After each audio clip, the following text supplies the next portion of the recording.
Welcome to the ancient world, where gods walked among mortals and the wine. Dark sea held mysteries beyond imagining. Tonight we journey there together. In this realm of marble temples and sacred groves, one god commands the waves themselves. Poseidon, whose very name makes sailors tremble with reverence and fear. He is lord of all waters, master of storms and earthquakes, creator of horses. But his story begins in darkness, swallowed by his own father. Long before Poseidon ruled the seas, the titan Kronos ruled all creation. He had heard a prophecy that chilled even his immortal heart. His own children, the prophecy declared, would rise against him and cast him down, just as he had overthrown his father Uranus. Fear consumed him. And so Kronos chose a monstrous solution. Each time his wife Rhea bore him a child, he swallowed the infant whole, trapping divinity in darkness. Hestia, Demeter, Hera, Hades, and then Poseidon, one by one, the children of Kronos vanished into their father's belly, into endless night. There in that darkness the young gods grew, not in body but in power. Divine essence cannot be destroyed, only contained. Their strength built like pressure. Rhea could not bear another loss. When Zeus was born, she hid him away on Crete and wrapped a stone in swaddling clothes. Kronos, blind with paranoia, swallowed the stone without question. And on distant Crete, the last child of the Titans grew in secret. Years passed like waves upon the shore. Zeus grew strong, learned his destiny, and returned to face the father who would have devoured him.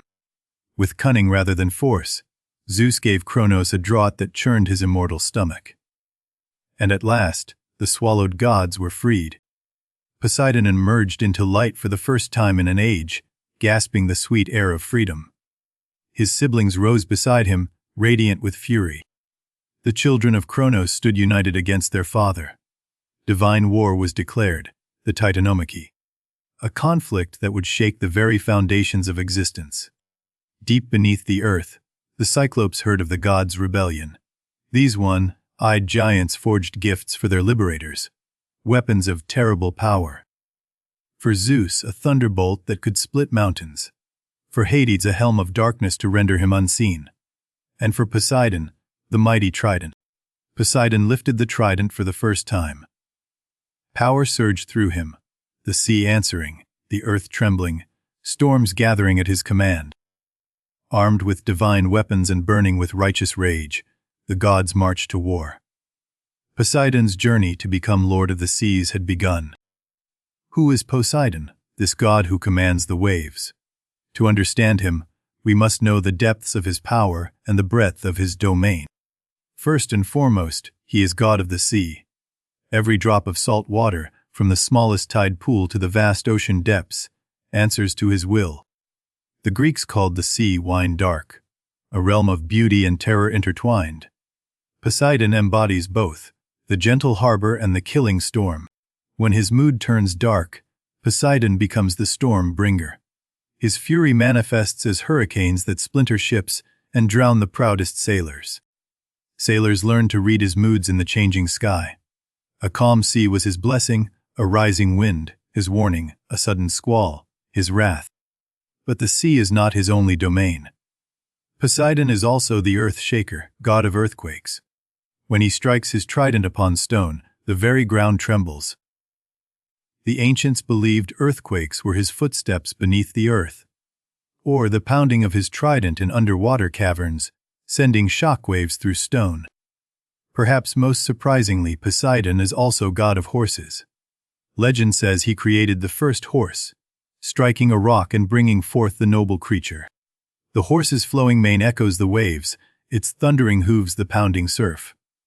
In Poseidon's creation, land and sea found common ground. His sacred animals reflect his nature, the horse for power and freedom, the dolphin for intelligence and grace, the bull for strength untamed. Poseidon's temperament matches the sea itself, calm one moment, raging the next. He is passionate, proud, quick to anger, and slow to forgive slights. Yet he can also be generous, protecting those who honor him, guiding ships safely home, blessing fishermen with abundant catches. The sea provides as well as takes. Poseidon does not rule alone among the gods. He shares dominion of the cosmos with his brothers, Zeus of the sky and Hades of the underworld. Zeus, the youngest brother, became king of the gods. His thunderbolt commands the heavens, and his word is law on Mount Olympus. Poseidon has never forgotten this. A subtle rivalry runs between the brothers of sea and sky. Both are proud, both are powerful, and neither bows easily to the other. Yet when true threats arise, the brothers stand united. Their bond was forged in the darkness of their father's belly, where they waited together for freedom. Hades, the eldest brother, drew the underworld, realm of the dead. He rarely visits Olympus, preferring his dark kingdom beneath the earth. Of the three brothers, Hades and Poseidon share the quietest understanding. Both rule domains hidden from the sky. Both know what it means to dwell apart from Olympus. The earth itself belongs to all three brothers, or to none. It is the meeting place of their realms, where sea and sky and underworld all touch. Their sisters, too, hold power among the Olympians. Hera became Zeus's queen, Demeter tends the harvest, and Hestia guards the sacred hearth of every home. Together, these 6 children of Kronos form the core of the Olympian pantheon. But none would exist if they had not first defeated their monstrous father. Now let us turn to the war itself. The Titanomachy, when gods and titans clashed and the cosmos shook with their battle. The Titans were the old gods, children of earth and sky, who had ruled since the dawn of time. Kronos was their king, but not the only threat. Atlas, strongest of the Titans, fought with terrifying might.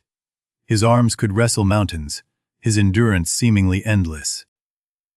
Kronos himself led his brethren, the adamantine sickle in his hand, the same weapon with which he had castrated his father Uranus and claimed the throne. For 10 long years, the war raged without resolution. Gods and titans hurled mountains at each other, and the world itself groaned beneath their conflict. The turning point came when the gods freed allies from the depths of the earth. Prisoners Kronos had kept in darkness even longer than his own children. The Cyclopes emerged first, 3 one-eyed giants of immense craft, long imprisoned for their power. They offered their skills to the gods who freed them. Brontes, whose name means thunder, Steropes meaning lightning, and Arges the Bright One. These 3 forged weapons that would decide the war. The thunderbolt for Zeus, a weapon of pure crackling destruction, capable of shattering any defense. With it, the king of gods would command the storm. The helm of darkness for Hades, a crown of shadows that rendered the wearer invisible to all eyes, mortal or divine, perfect for the lord of death. And the trident for Poseidon, 3 prongs of divine metal, each point commanding a different aspect of his power: the sea, the storm, the earthquake. With these weapons, the tide of war began to turn. But the gods gained more allies still from the depths where Kronos had hidden threats to his rule. The 100-handed ones came forth, 3 giants of incomprehensible form, each possessing 50 heads and 100 arms. In battle, they were living avalanches. Cottus, Briareos, and Gyges joined the gods' cause. With their 100 arms each, they could throw mountains as mortals throw stones. The Titans trembled. The final assault on the Titan stronghold of Mount Othrys shook creation itself. What had been stalemate became inexorable divine advance. But victory was not yet won. Many battles remained, many heroes would rise and fall. First, let us meet the beings of Poseidon's eventual realm. Beneath the waves dwelt the Nereids, 50 sea nymphs of extraordinary beauty, daughters of the ancient sea god Nereus. They danced in underwater currents like living songs. Their names were poetry itself: Thetis, mother of Achilles, Galatea, beloved by Polyphemus, and brightest of all, Amphitrite, destined to become Poseidon's queen. Amphitrite moved through water as though it were her own breath. Born of the sea itself, she understood currents and depths as no Olympian ever could. She had no interest in the wars of Olympians and Titans. Her world was the endless blue, the company of her sisters, the ancient peace of the deep. Other beings filled the waters that would become Poseidon's domain. Tritons and sea sprites, krakens and leviathans, creatures of beauty and terror alike. The Telchains were among the strangest. Dog-headed beings with flippered hands, master craftsmen who worked metal beneath the waves long before the Cyclopes. Old Nereus himself, father of the Nereids, possessed wisdom of the ages. He could change his shape and knew truths that even gods might seek. Not all sea creatures were benevolent. In deep places lurked monsters that even gods approached with caution. Beings of hunger and ancient fury. Scylla waited in her strait, once a beautiful nymph, now a horror of 6 serpent heads, snatching sailors from passing ships to devour them whole. Opposite her churned Charybdis, a living whirlpool, daughter of Poseidon cursed by Zeus. 3 times daily she swallowed the sea, then spat it forth again. These monsters would become part of Poseidon's responsibility. Threats to contain, forces to balance, creatures that even he could not fully tame. Now let us look upon the waters themselves, the seas that would become Poseidon's eternal kingdom, as diverse as they are vast. The Mediterranean, sea of the Middle Earth, was the heart of his realm. Its warm blue waters connected civilizations and carried countless ships to glory or doom. Beyond the Pillars of Hercules stretched the endless ocean, the great river surrounding all lands, mysterious and uncharted, where only the bravest dared sail. Every river eventually emptied into his domain, carrying prayers and offerings from distant lands. Fresh water meeting salt marked the boundary of mortal and divine. Beneath the surface lay wonders unseen by mortal eyes. Coral gardens of impossible color, forests of kelp swaying like trees, mountains and valleys in eternal twilight. In the darkest depths, where sunlight never reached, stranger things moved. Creatures with their own light, shapes that defied description, ancient beyond reckoning. And somewhere beneath these waters, a palace waited to be claimed, a structure of coral and pearl that would become the throne room of the Sea King. This palace would house treasures from every ship that sank, gifts from every god, tributes from mortal kings seeking the Sea Lord's favor. Hippocampi would draw the royal chariot, magnificent creatures with the heads and forelegs of horses and the tails of powerful fish, foam, maned and swift. Dolphins would serve as messengers and companions, their intelligence a gift from the sea god himself. They carried news across the waters with joy and speed. On the surface, mortal sailors built temples in his honor, great marble structures at headlands and harbors, where waves could reach the altar with offerings. Before every voyage, captains poured wine into the waves and prayed, without Poseidon's blessing. The finest ship was nothing but floating kindling waiting for the storm. All of this, the waters, the creatures, the worship, awaited its lord. But first the war must be won. The Titans still held Mount Uthres. Victory was not assured. Poseidon stood with his brothers at the edge of the final assault. The trident hummed in his grip, eager for battle, hungry to prove its worth. 10 years of stalemate had hardened the young gods. They were no longer the children who had emerged gasping from their father's belly. They were warriors now. The Cyclopes had provided weapons. The 100-handed ones had provided strength. But the courage that came from within, forged in darkness and proven in battle. Kronos sensed the coming storm. From his throne on Othres, the Lord of Titans watched his children gather their forces and knew the prophecy was fulfilling. The Titan King had devoured his children to prevent this moment. He had imprisoned the Cyclopes and the 100-handed ones.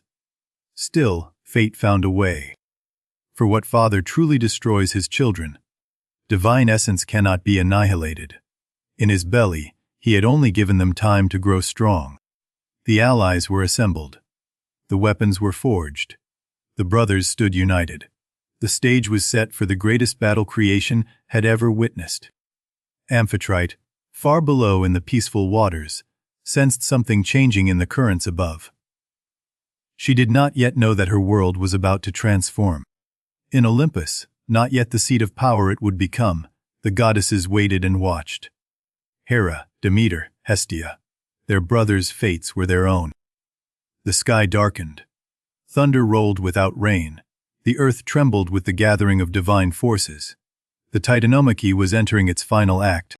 Poseidon raised his trident. Beside him Zeus lifted his thunderbolt. Unseen Hades donned his helm and vanished. The charge began. The future of creation hung in balance.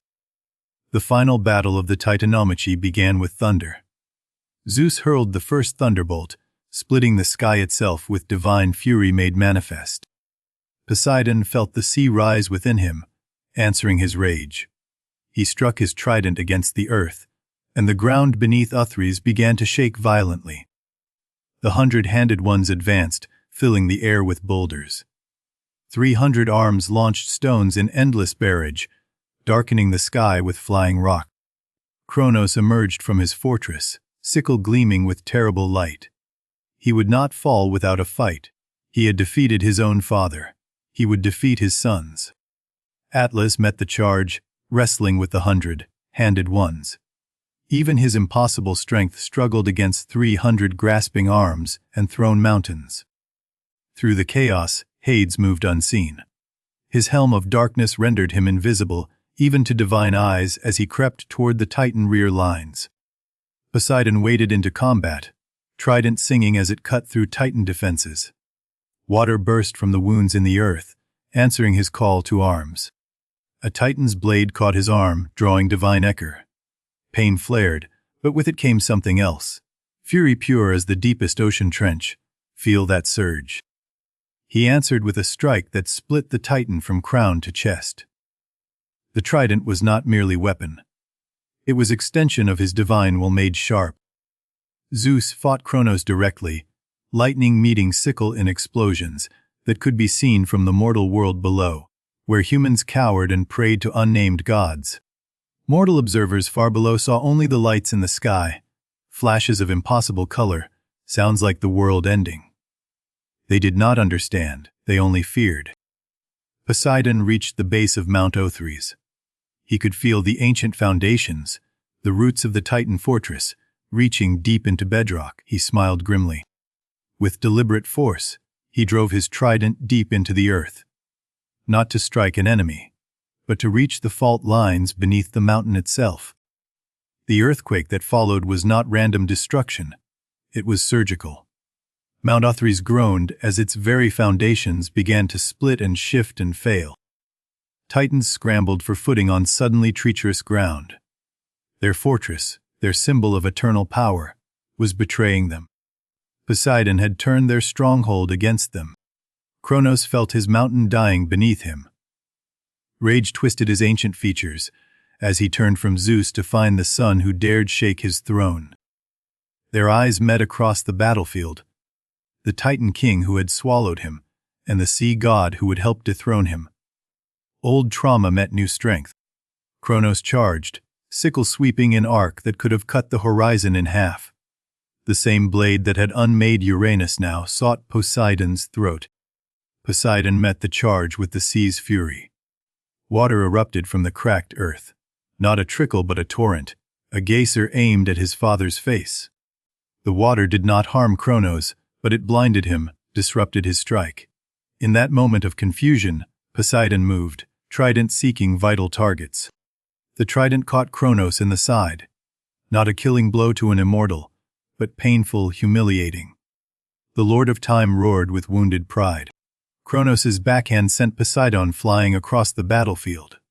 The young god crashed into rubble, tasted his own ichor, saw stars that were not in any sky. For a moment, darkness threatened to claim him again. Not his father's belly, but unconsciousness. He fought it. He had not come this far to fall now. His hand found the trident where it had fallen. His fingers closed around it like a drowning man grasping driftwood. Strength flowed back through the connection. He rose, battered, bleeding, but rising. Kronos saw his son stand again and understood something terrible. This child would not stop. None of them would stop. Zeus saw his brother fall and rise. Pride surged through him, then purpose together. They had survived together. They would triumph together. He raised his voice. The three brothers converged on their father.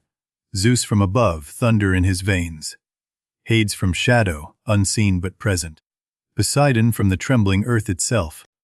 Kronos spun, sickle cutting through where Hades should have been, where he almost was. Zeus's thunderbolt struck his shoulder, staggering the ancient Titan backward. Poseidon's trident found the same wound he had made before, driving deeper this time. Kronos howled, a sound like time itself screaming in protest. Invisible hands seized Kronos' sickle arm, Hades' helm of darkness hiding his form but not his strength. The Titan could not see what held him fast.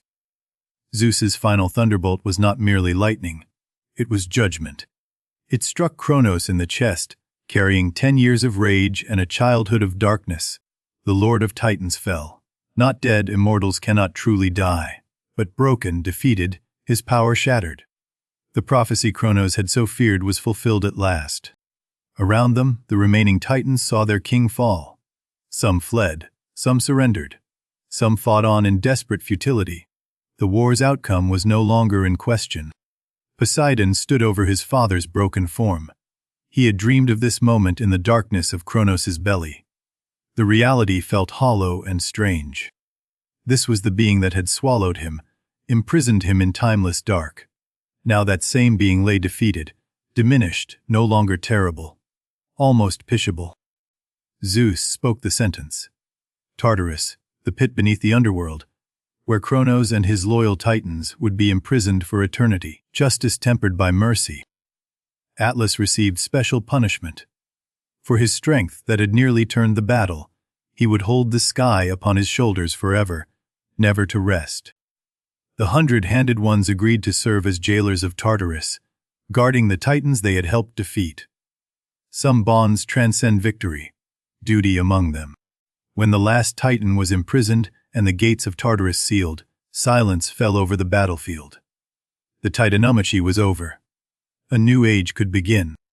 The gods gathered on Mount Olympus, no longer rebels or warriors but victors claiming their throne. The world awaited its new rulers. Listen to the quiet. But a question remained. Who would rule what? 3 brothers, 3 great realms, and power enough between them to tear the new order apart before it began. Zeus claimed kingship of the gods.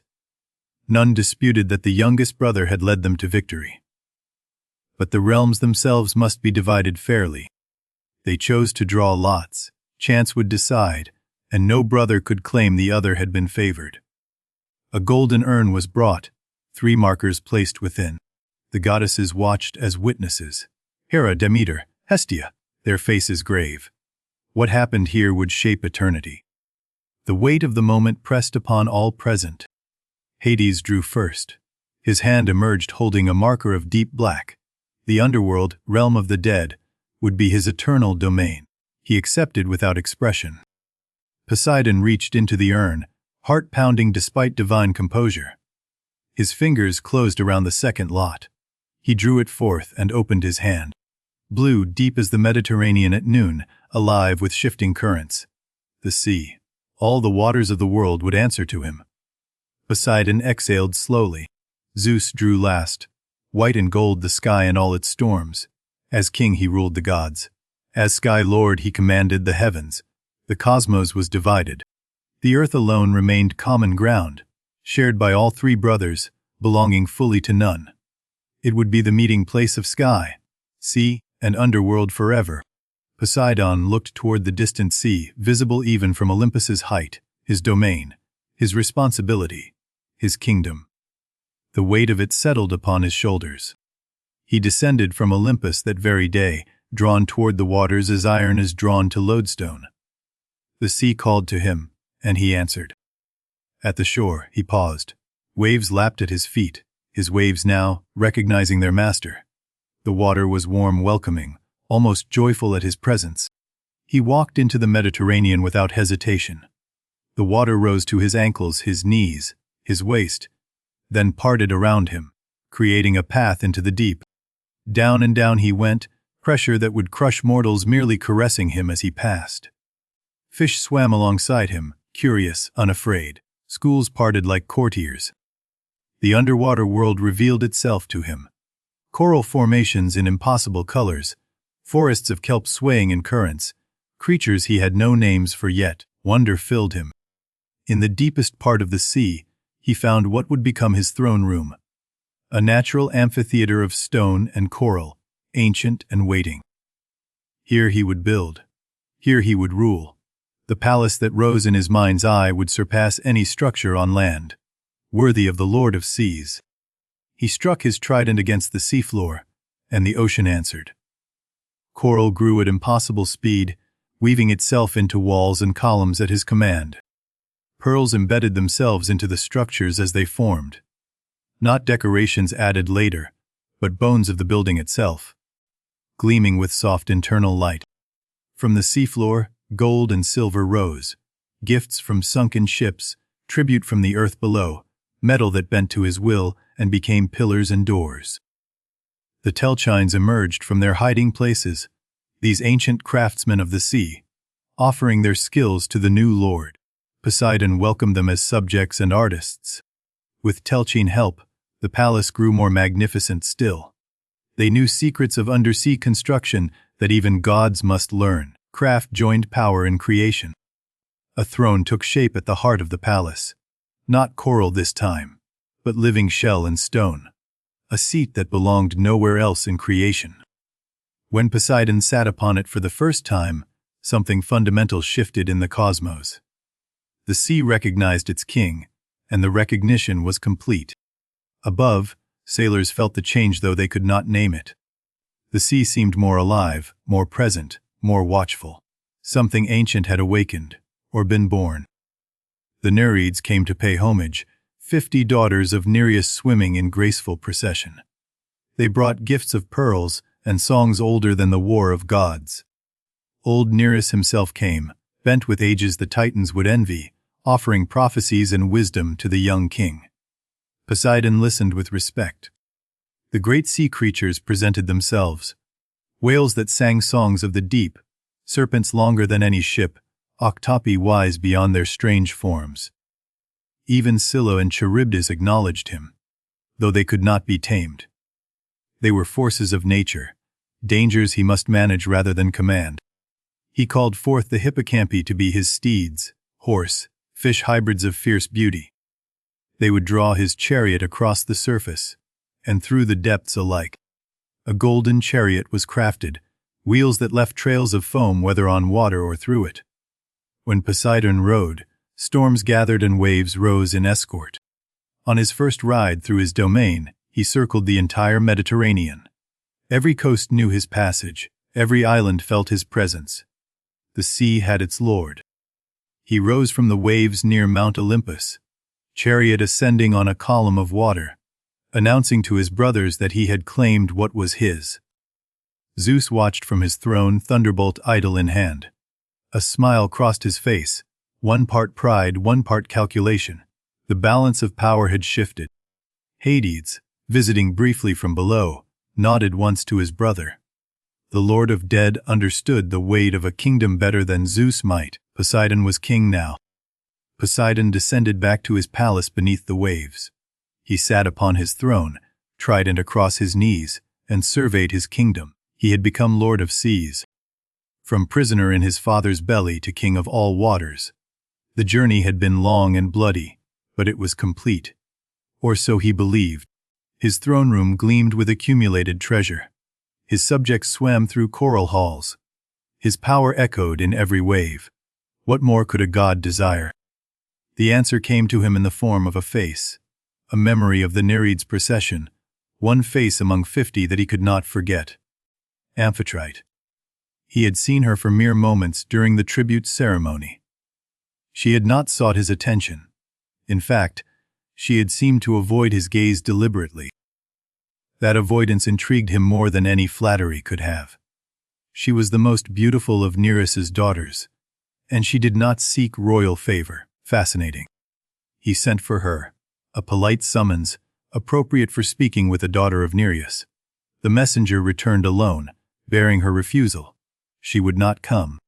Poseidon, lord of seas, conqueror of Titans, son of Kronos, refused by a sea nymph. The irony was not lost on him, but neither was the sting. He went to her himself, finding her among her sisters at their island grotto. When she saw the Sea King approaching, fear crossed her beautiful features. She fled. The daughter of the sea fled through it, faster than Poseidon could follow without destroying everything in his wake. He let her go, confused, frustrated. Word spread that Amphitrite had refused the Sea King twice. Some called her brave, some called her foolish. Poseidon called for her again. Again she fled. She vanished from the sea entirely, hiding herself at the Atlas Mountains, far from water where Poseidon's power was weakest. She had chosen exile over marriage. Poseidon stood in his magnificent palace, surrounded by loyal subjects and endless treasure, and felt utterly alone. A kingdom without a queen was just a prison with better walls. He had conquered Titans. He had claimed the sea. He had built a palace that put Olympus to shame. But he could not command one heart to love him. The Lord of Seas had won his kingdom, but the victory felt hollow now. A new quest awaited, one where strength and fury could not guide him. Listen to the quiet deep. Days passed in Poseidon's underwater kingdom, each one magnificent and empty. The sea obeyed his every whim, yet brought him no peace. Power alone was not enough. He would stand at his palace balcony and watch the Nereids dance in distant currents, always seeking one face among them. But Amphitrite remained hidden, far from water. The sea itself seemed to feel his melancholy. Currents slowed, colors dimmed slightly, storms gathered without purpose and dissipated without release. Even nature mourned with its king. His servants grew concerned. The Telchines whispered among themselves. The hippocampi waited restlessly in their stables. A heartsick god could be dangerous to an entire realm. Old Nereus came unbidden to the palace, his ancient wisdom sensing the young king's need. He found Poseidon staring at nothing, trident untouched for days. The father of 50 daughters understood matters of the heart better than most. He spoke carefully, for Poseidon's pride was vast as his domain. "My lord," Nereus said, "you cannot command love as you command the tides. Amphitrite does not flee your power. She fears losing herself within it." Poseidon listened, though pride made it difficult. He had never courted anything in his existence. What he wanted, he took or commanded. This was entirely new. "What would you have me do?" Poseidon asked. "I am Lord of Seas. I cannot pretend to be less than what I am, even for her." "Perhaps," Nereus suggested gently, "you need a messenger who speaks not of your power, but of your heart. Someone Amphitrite might trust to hear without fear." In that moment, a dolphin swept into the throne room. Delphinus, brightest and most beloved of his kind. He had heard his lord's troubles and come to offer aid. Dolphins were loved by all sea creatures, feared by none. They carried no threat, wielded no power save their charm and speed. Amphitrite might hear such a messenger. Poseidon felt hope kindle, small and uncertain, but present. He knelt before the dolphin, God bowing to creature, and asked if Delphinus would carry his true heart to her. The dolphin agreed with joy. To serve love itself was the highest calling.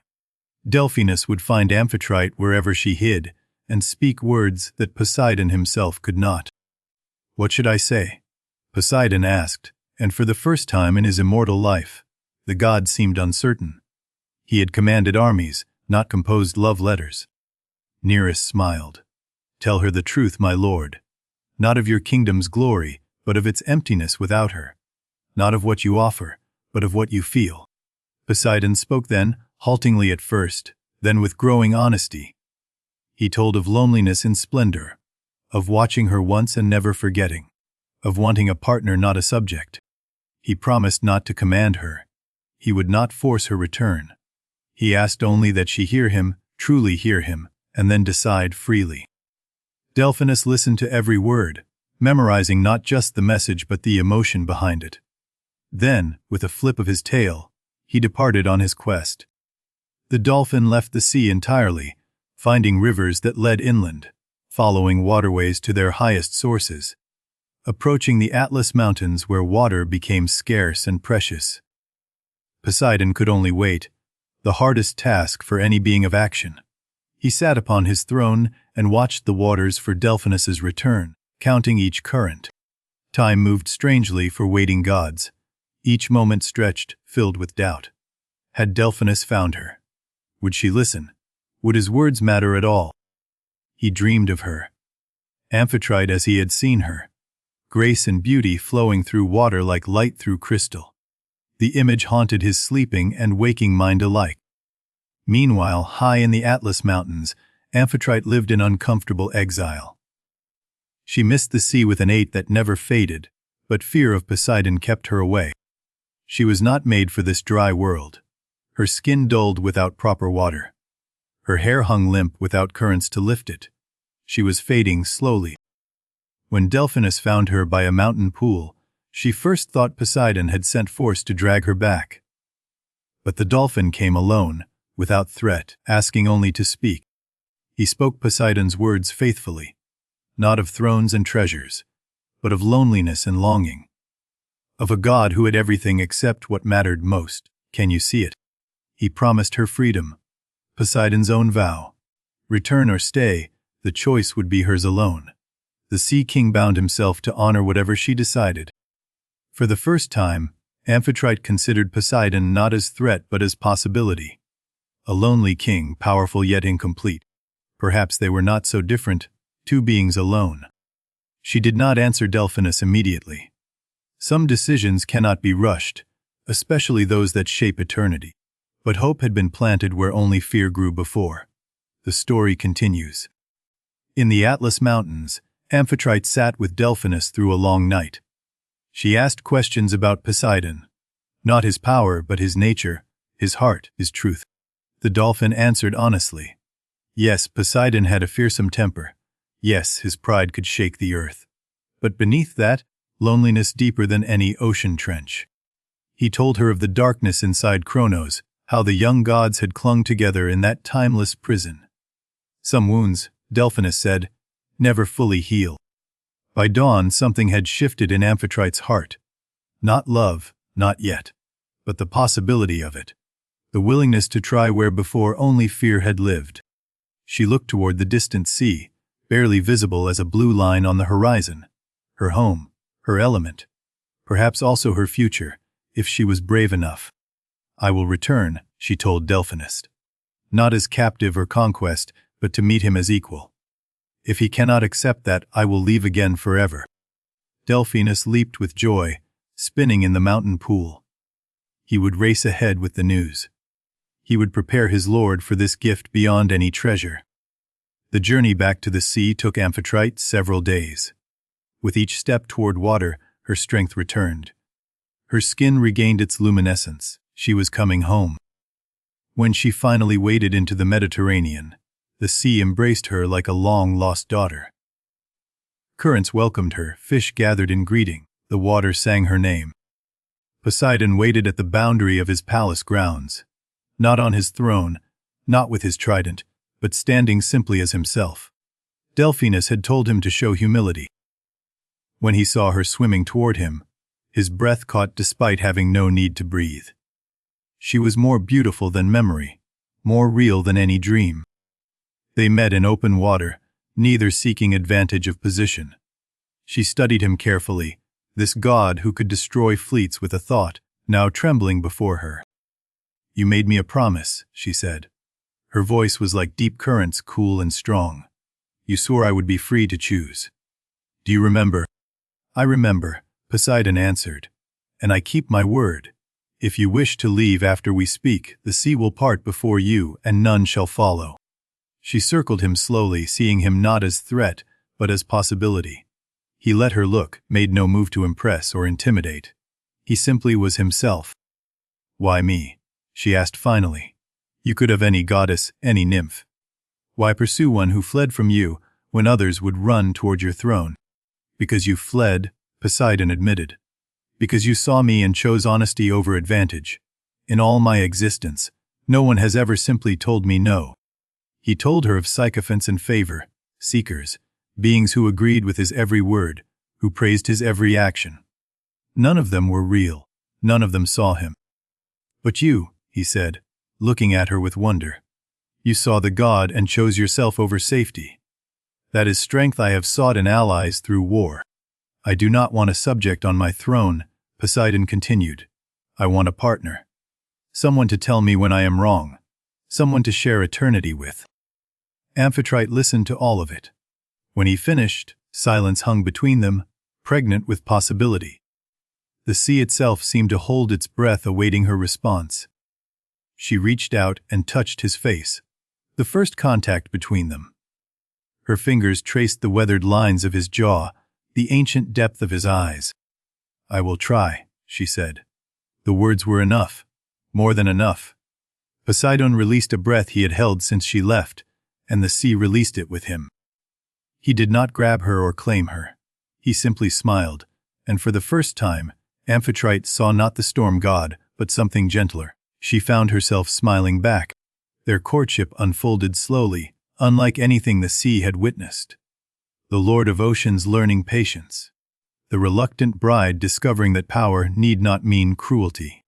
He showed her the treasures of his realm, not gold and gems, but the living wonders. Bioluminescent gardens in the abyss, whale songs echoing across leagues. She showed him things he had overlooked, the small beauties a king might miss while surveying his vast domain. A perfect shell, a newborn seahorse, the art of stillness. Days became weeks. Weeks became understanding. Understanding became something neither had expected when this began. Genuine affection, growing steadily into love. Rest in that moment. When Poseidon finally asked her to wed him, it was not a demand but a question.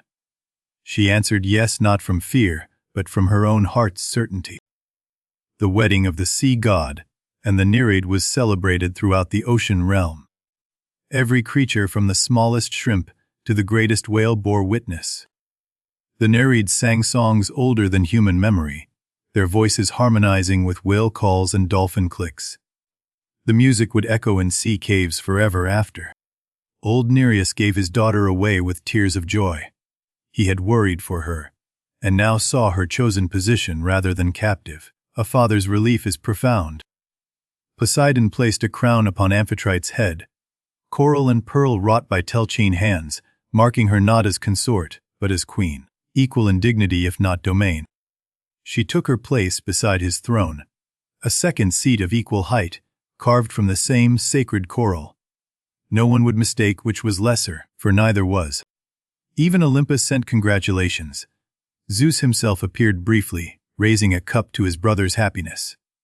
The rivalry between them softened, if only for a moment. Hades sent gifts from below, black pearls from the deepest trenches, touched by the power of death, and thus eternal. His way of showing he cared without words. The celebration lasted for 7 days and 7 nights, each day bringing new wonders. But when it ended, the true test began. Marriage itself, day after endless day. They learned each other's rhythms. Amphitrite discovered when to soothe Poseidon's storms, and when to let them blow themselves out. He learned when she needed solitude. Disagreements came. They were both strong-willed, both proud. But they had promised to be partners, and partners find ways through conflict rather than around it. In time, Amphitrite's belly swelled with divine life. The Sea King would have an heir.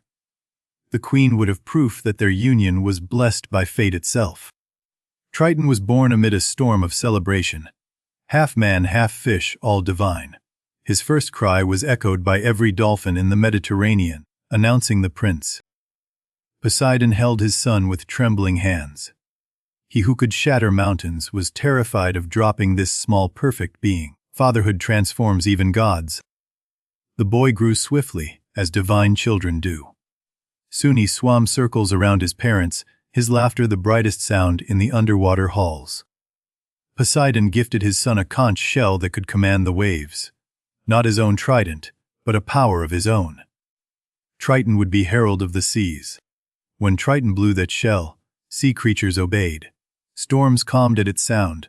The boy practiced constantly, and Poseidon swelled with fatherly pride watching him grow.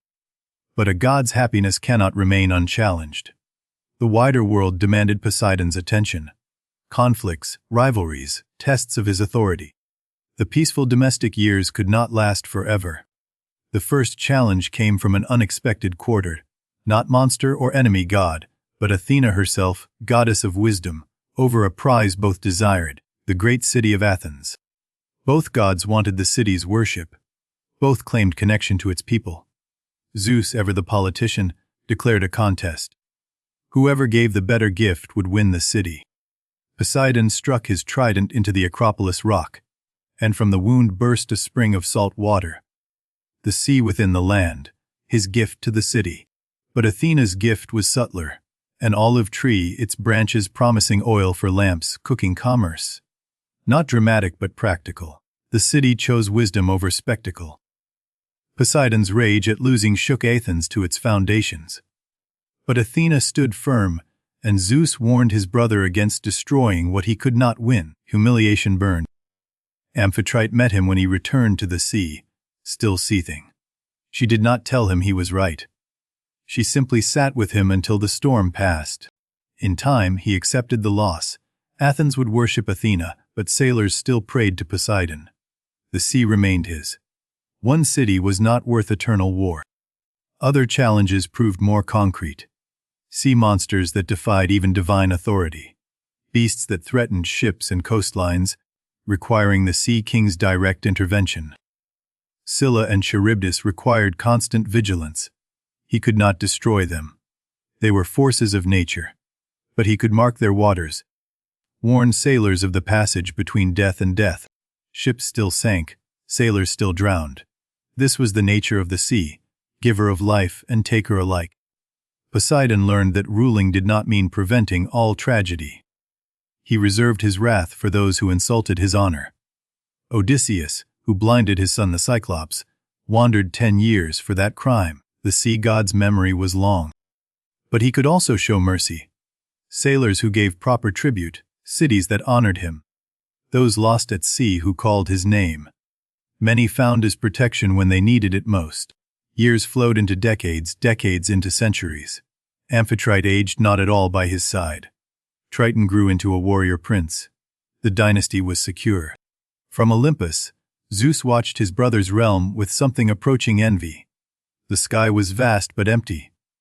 The sea teemed with life and purpose and family. Hades too observed from his dark realm below. Of the 3 brothers, Poseidon had found the balance. Power and love, duty and joy. It could be done after all. But complacency had no place in Poseidon's heart. He trained still, kept his trident sharp, his storms ready. Peace was precious because it could be lost. He expanded his domain's defenses, creating currents that warned of approaching threats. Training the hippocampi for war as well as parade, a wise king prepares. The test came without warning. A primordial entity rising from the deepest trenches, older than the Titans, hungry for the order the Olympians had created. This was no mere sea monster. This was chaos incarnate, the formless hunger that had existed before gods gave the world shape. It wanted unmade what had been made. Poseidon gathered his forces. Not just the creatures of the deep, but his own family. Triton at his side, horn ready. Amphitrite commanding the Nereids in support. The battle that followed shook the Mediterranean to its depths. Waters boiled with divine power. Islands trembled. Ships across the sea felt something vast and terrible happening below. Poseidon struck with everything he had. Trident channeling power that could split continents. The chaos entity absorbed the blow and struck back with reality, warping force. He was thrown back, wounded in ways physical forms cannot describe. For a moment darkness claimed him, not defeat. But that old familiar darkness from his father's belly.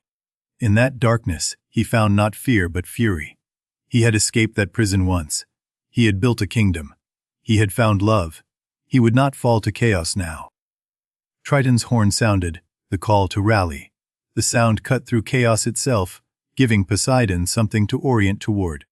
His son's voice calling him back to the fight. Amphitrite commanded the Nereids to create a barrier of pure water, not to stop the entity but to slow it by time. Her tactical mind proving its worth. Poseidon rose from the darkness, trident blazing brighter than before. Not with rage alone, but with purpose. He was not fighting just for victory. He was fighting for them. He called not just his power, but his domains. Every current, every creature, every drop of water answered. The entire Mediterranean became an extension of his will. The final strike was not merely trident against chaos. It was order against entropy, love against hunger. Everything Poseidon had built against the void that wanted to unmake it.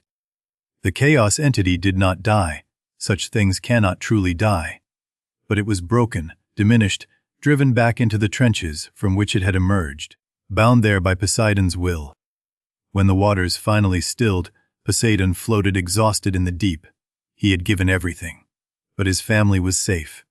His kingdom was intact. His domain remained.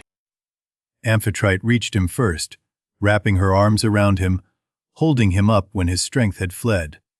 They floated together in the returning peace. Triton swam to them, conch shell still warm from calling his father back. The family that had fought together now rested together, bound tighter by shared trial.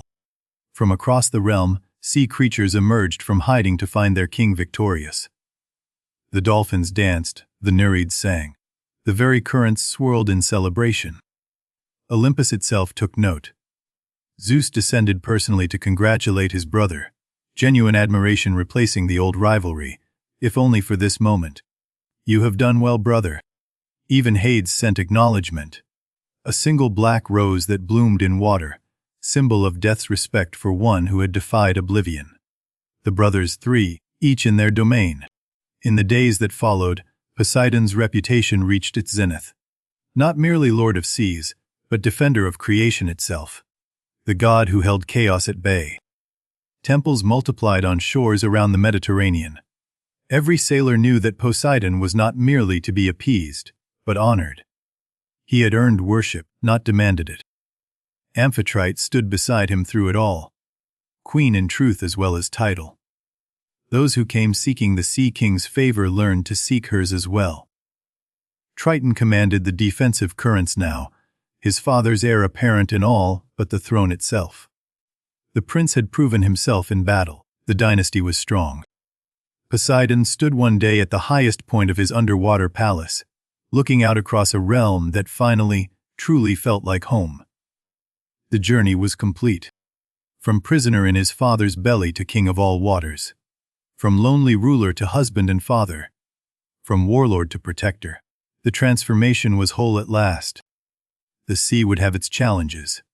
There would be storms and shipwrecks, monsters and conflicts. But Poseidon no longer faced them alone. That made all the difference. Lord of the seas, earth shaker, father of horses, husband, father, king. Poseidon had claimed not just a domain but a destiny. And the sea was at peace beneath his rule. Now that we have traveled with Poseidon from darkness to glory, let us consider what his story meant to those who first told it around ancient fires. For the Greeks, the sea was life itself. Their civilization spread across islands and coastlines, connected by the very waters that could also destroy them without warning. Every journey began with prayer to Poseidon. Fishermen at dawn, merchants loading cargo, warriors sailing to war. All knew their lives depended on the sea god's favor. The sea gave food, trade, travel, and military advantage. Without it, Greek civilization could not have flourished. Poseidon was not merely worshipped. He was depended upon for survival. But the sea also took. Storms claimed ships without warning. The wine, dark waters held secrets that never returned to shore. Poseidon represented both gift and threat equally.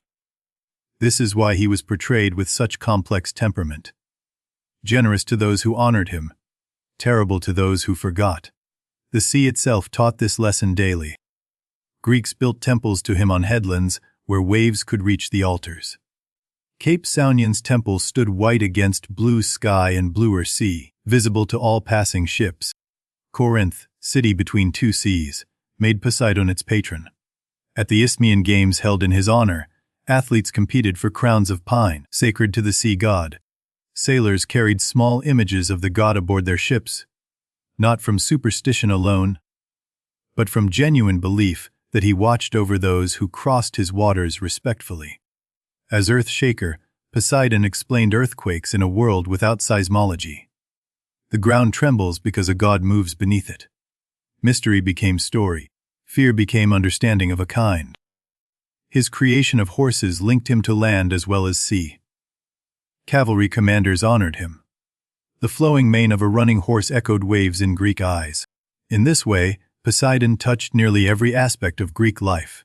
Food, travel, trade, war, even the ground beneath their feet. Few gods were so constantly present. Beyond cultural practice, the myth carries symbols that speak across the ages. Consider the trident itself. 3 prongs for his 3 domains: sea, storm, and earthquake.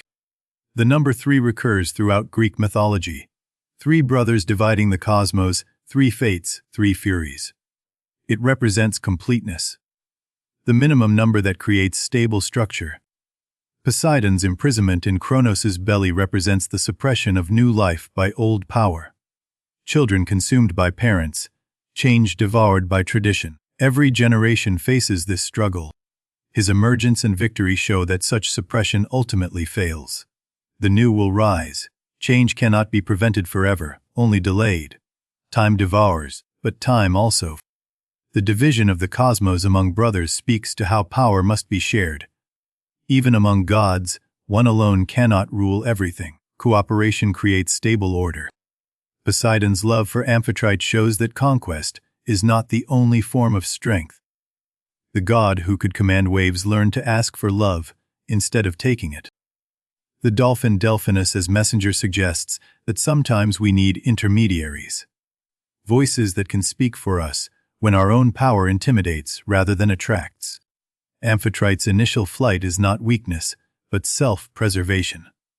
She knew her worth and would not diminish it, even when pursued by a god. Dignity must be maintained. Her eventual return on her own terms models how true partnership forms. Not through surrender, but through negotiation. Not through conquest, but through mutual respect.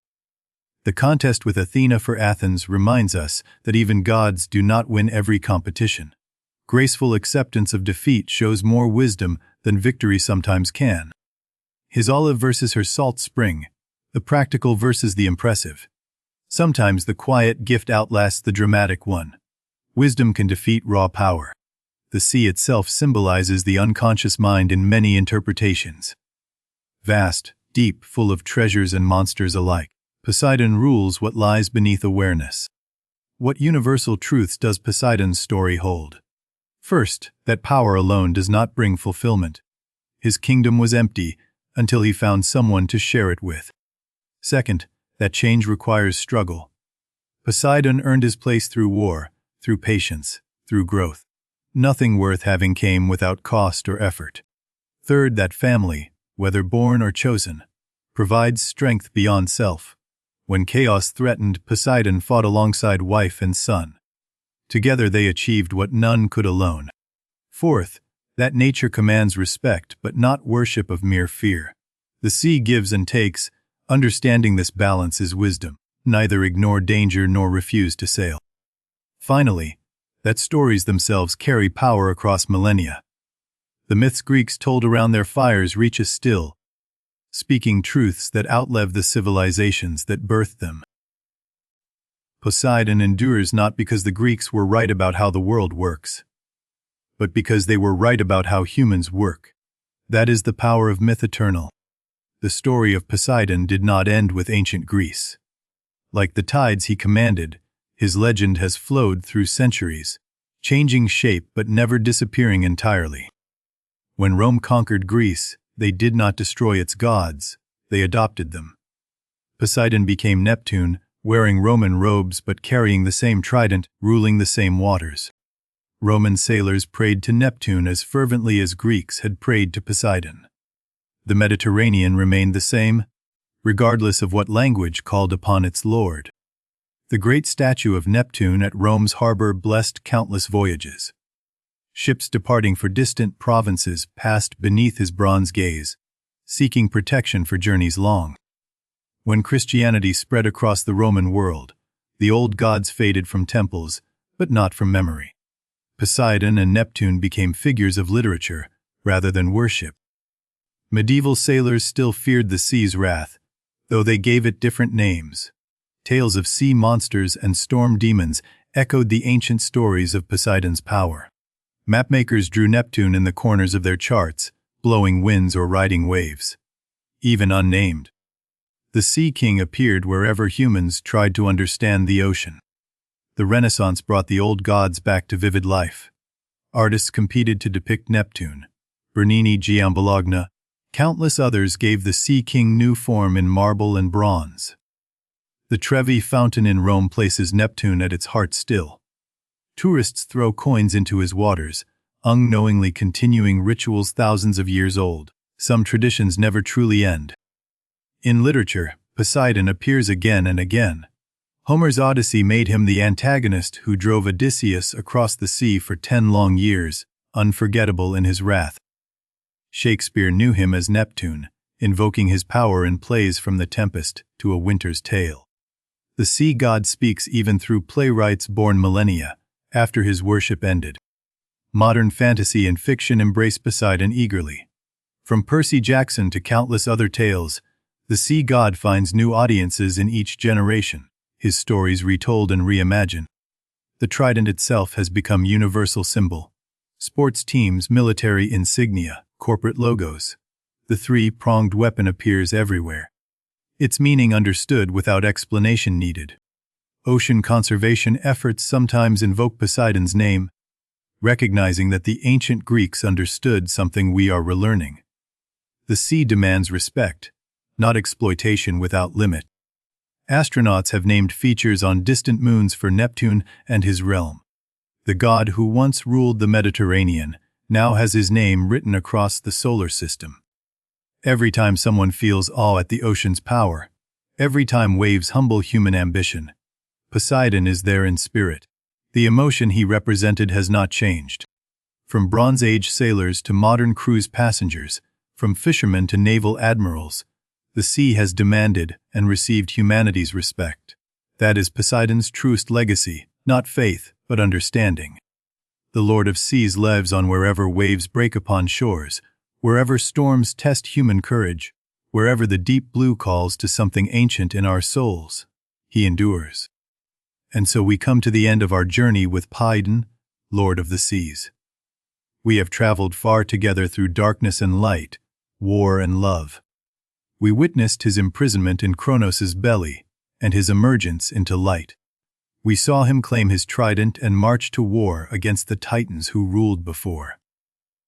We stood beside him as the cosmos was divided, as he descended into the Mediterranean to build his kingdom of coral and pearl in the eternal deep. We learned with him that power is not enough, that even a god needs love, needs partnership, needs someone to share eternity with. Amphitrite taught him that truth. We watched his family grow, his dynasty secure, his realm flourish under careful rule. From lonely warrior to fulfilled king, a transformation worthy of the ages. And we understood why this story has lasted thousands of years. Because it speaks to something true in all of us, about power and love and finding our place. Honor to the ancient Greeks, who first told this tale around their fires, giving voice to the mysteries of the sea they loved and feared in equal measure. Honor to the sailors who carried these stories across the Mediterranean, sharing them in every port, keeping the gods alive through spoken word and faithful memory. Honor to the writers who set these tales in permanent form. Homer and Hesiod and countless others whose names time has forgotten, but whose words remain with us. And honor to you, who have listened through this long journey, keeping the tradition alive simply by hearing. Stories need listeners as much as tellers. Thank you. Now let the sound of gentle waves carry you toward rest. The sea god watches over those who honor him, and tonight you have honored his story well. Rest now by the eternal sea. Let Poseidon's waters hold you safe through the night. Until we meet again among the myths and legends, sleep well. Good night.